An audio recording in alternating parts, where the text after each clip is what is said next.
Hello, coucou, bonjour, bienvenue sur ma chaîne YouTube. Je suis très contente de te retrouver ici à travers cette vidéo aujourd'hui. Alors aujourd'hui, j'ai envie de partager sur la confiance. J'ai choisi de faire mes vidéos voilà, comme ça, de façon naturelle, sans montage, sans voilà, truc comme ça, parce que j'aime bien travailler en écoutant le plus possible mon intuition, ce qui se passe à l'intérieur de moi, en étant le plus possible connecté à ce qui se passe à l'intérieur de moi, pour transmettre en fait à travers mon message ma plus belle énergie. Donc je fais pas de montage. J'ai une idée de ce que j'ai envie de partager dans mes vidéos à chaque fois et je le partage un peu comme ça vient. Donc aujourd'hui, j'avais envie de te parler de la confiance. Parce que la confiance, c'est un vaste sujet et c'est complètement en lien, selon moi, avec notre, la possibilité, voilà, d'inventer sa nouvelle joie de vivre. Parce que euh, il y a différentes confiances. En fait, pour moi, quand je parle de confiance, il y a la confiance en la vie. Tu sais, ce truc qui fait que, en fait, t'es convaincu que il y a plein de belles choses qui vont t'arriver dans la vie. Alors souvent, c'est un truc qu'on a un peu plus jeune, hein. Enfin, moi, en tout cas, je sais que c'était comme ça. Je sais pas pour toi, mais moi, c'était comme ça. J'étais persuadée que voilà, qu'il allait se passer plein de belles choses dans la vie, que la vie, c'était un super truc à vivre, qu'il y avait plein de belles aventures, plein de beaux moments à vivre, à partager, à ressentir, que voilà, c'était quelque chose de magnifique. J'ai toujours été assez optimiste, hein. Et puis effectivement, quand j'ai vécu le décès de mon conjoint, donc du père de mes enfants, et ben forcément, ça m'a fichu une grosse claque. Et cette confiance en la vie, quel mot je pourrais utiliser? Elle s'est altérée, dégradée, elle s'est ternie, vraiment ternie. Euh, et puis, donc ça c'est un côté de la confiance. Il y a aussi après la confiance en soi. Alors la confiance en soi, j'ai lu pas mal de trucs là-dessus, hein.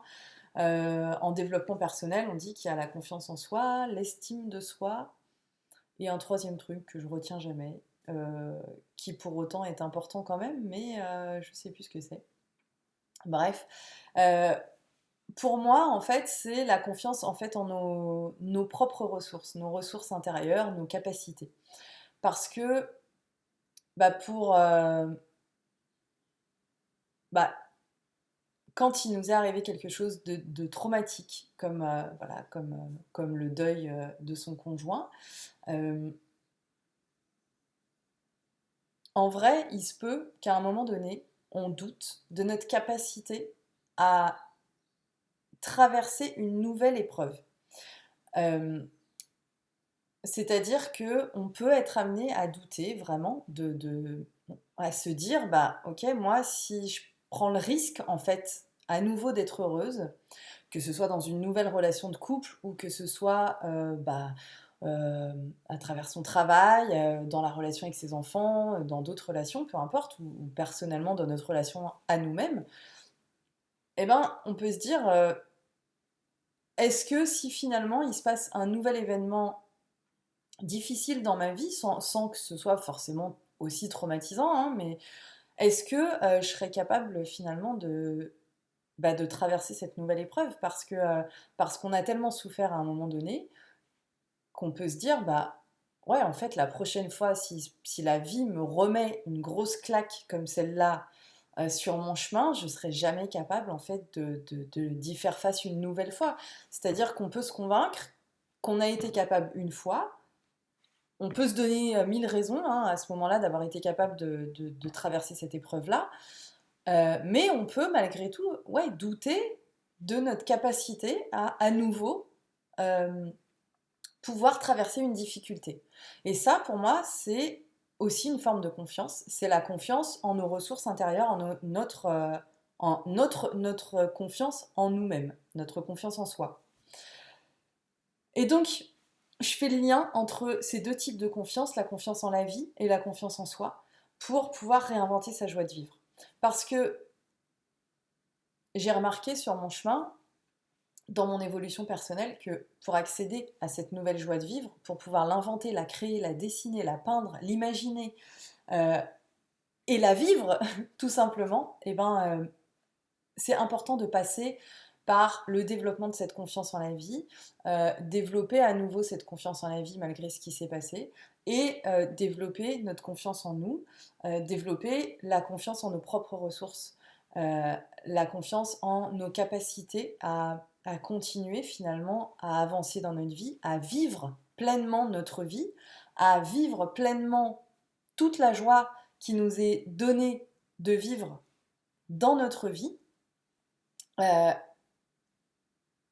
en ayant ouais, pleinement confiance en nous en fait. J'ai un peu perdu le fil de ma phrase, mais je pense que l'idée est bien reçue. Euh, et donc, voilà, c'est un point hyper important de travailler, de développer sa confiance à ces deux niveaux-là. Euh, je pense que pour cette vidéo, je vais m'arrêter là. C'était le message principal que je voulais faire passer ici. Parce que déjà, d'ouvrir la conscience voilà, à ça, à l'importance de cette confiance, à faire le lien entre ces deux types de confiance et la possibilité d'avancer encore un peu plus vers sa nouvelle joie de vivre. Euh, voilà, je pense qu'après, c'est important de laisser faire un petit peu son bonhomme de chemin à cette ouverture-là. Et, euh, et si tu as envie de travailler là-dessus, si tu ressens en tout cas le besoin de travailler sur cette confiance en la vie, sur cette confiance en tes propres ressources, eh bien sache que c'est quelque chose évidemment que je travaille énormément dans mes accompagnements. C'est une bonne partie du programme parce que c'est vraiment pour moi un élément clé, un élément important. Je pense vraiment, et je suis vraiment convaincue de ça, que sans cette confiance en la vie, sans cette confiance en nos propres ressources, c'est bah, difficile, impossible. J'hésitais à dire impossible. Je pense qu'en tout cas, c'est extrêmement difficile de créer sa nouvelle joie de vivre, de se connecter à nouveau à cette joie de vivre. Donc voilà, c'est une grosse partie du programme d'accompagnement que je propose à mes clientes. Donc si c'est quelque chose pour lequel tu ressens le besoin de travailler, si tu as envie qu'on en parle un petit peu plus, n'hésite pas à prendre rendez-vous. Sur ma chaîne YouTube, il y a le lien vers mon Calendly, donc pour réserver ton rendez-vous, ton appel gratuit avec moi si tu veux qu'on échange ensemble. Et puis, écoute, en attendant, je te souhaite une belle continuation et je te dis à bientôt. Ciao, ciao.